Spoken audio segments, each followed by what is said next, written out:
O ito, nagugutom na ba kayo? Sushi with a kickback ba ang hanap nyo? Nako, perfect ang spicy salmon roll na hindi lang pang Japan, pang Pinoy cravings din.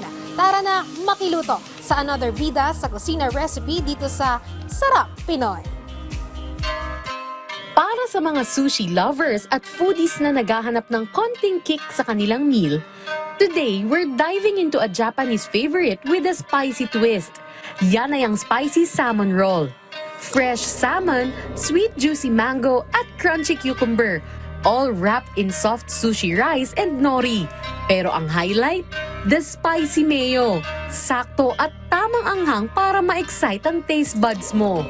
Kaya para turuan tayo kung paano gumawa ng mouth-watering dish na ito, ay tara, pumunta tayo sa Tomas Morato at samahan si Chef J.R. Lanica at Ana Reniedo dito sa Sarap Pinoy. Tara, simulan na natin gawin ang spicy salmon roll. So una, kunin natin yung ating nori. And then, kailangan natin ng water para mas sure na didikit yung nori dun sa rice natin. So, kuha tayo ng ating sushi rice. Kukuha lamang tayo ng tamang amount na ilalagay natin sa ating nori. And then, spread natin.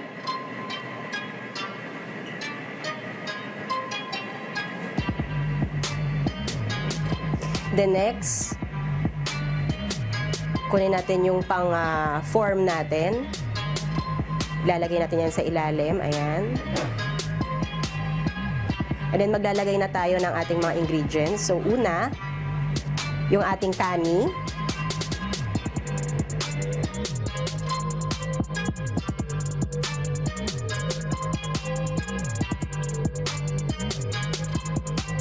Cucumber. So, kailangan maninipis lang yung cucumber natin para hindi masyadong malaki yung roll. So, hindi siya mag-o-open pag chinopstick natin. Sliced mango. Next, iro-roll na natin siya. Ganun lang po kadali.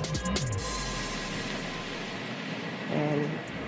So, yung water po natin yan yung ginagamit ating pandikit para mas madikit po yung ating nori tsaka yung rice with the ingredients.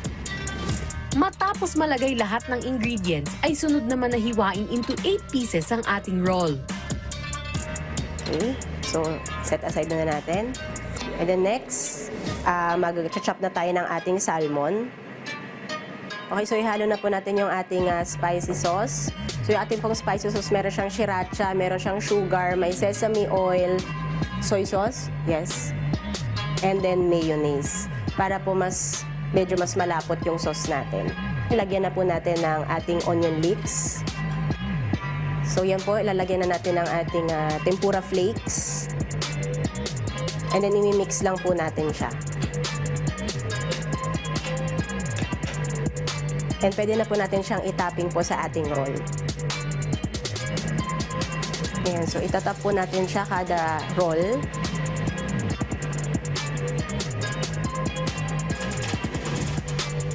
So ayan, ito na po yung ating spicy salmon roll.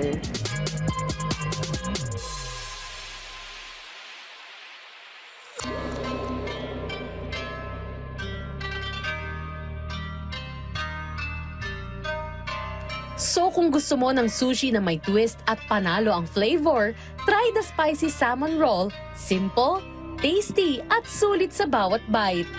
At kung gusto nyo naman balikan ang nakaraan nating episode, maaari nyo yan bisitahin sa aming official social media accounts at Rise and Shine Pilipinas sa Facebook, YouTube at Instagram, habang RS Pilipinas naman sa TikTok at X.